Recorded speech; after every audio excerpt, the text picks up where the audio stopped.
All right, today we're going to dive into a really fascinating ethical puzzle from Islamic thought.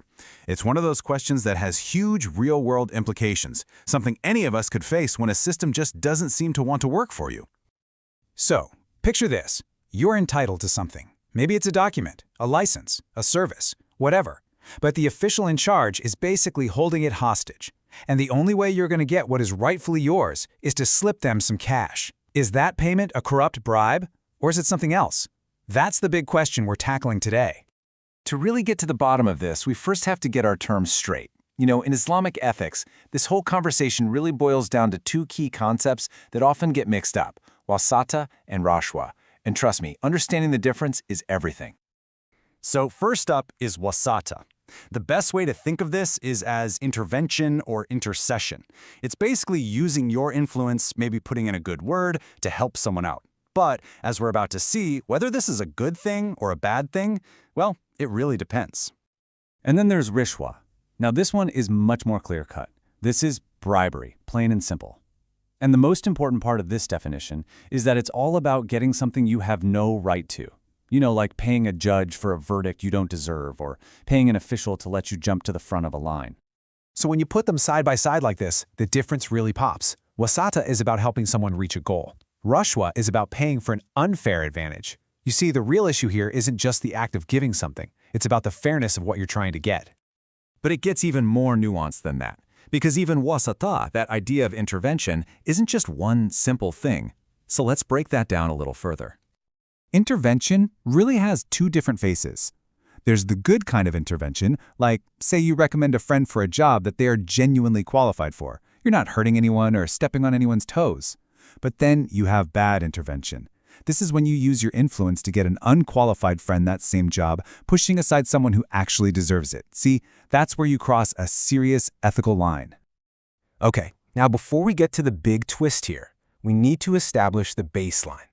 When it comes to clear-cut bribery, to rashwah, the stance in Islam is incredibly firm. There is zero ambiguity. Just listen to this statement from the Prophet Muhammad.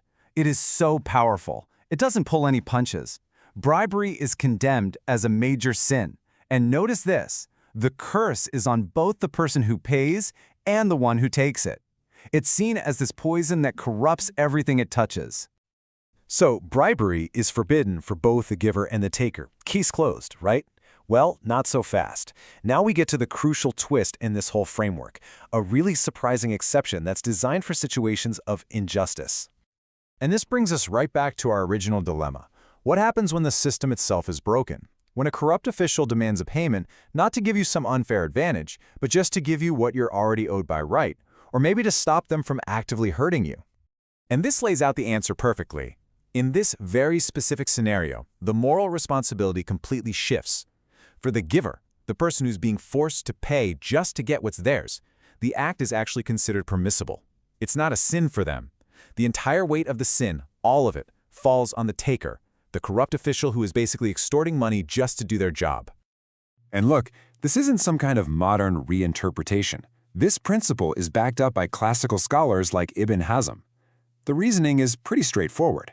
When you're forced to pay just to defend yourself from injustice, you aren't the one committing the sin. The sin belongs entirely to the person who created that unjust situation in the first place. So, after digging through all that nuance, it actually all boils down to one clear, powerful principle. This one idea can help us navigate all these tricky situations. It's like the ultimate litmus test. It all comes down to this single question. The next time you face a dilemma like this, just ask yourself, am I trying to secure a right that I already have, or am I trying to get an unfair advantage that I don't deserve? The answer to that question changes absolutely everything. And that leaves us with one last thing to think about. When we shift our focus away from just the act of payment and onto this principle of rightful entitlement, how does that change the way we see corruption? And what does it tell us about what it really means to pursue justice in a world that isn't always perfect? Thanks so much for joining me.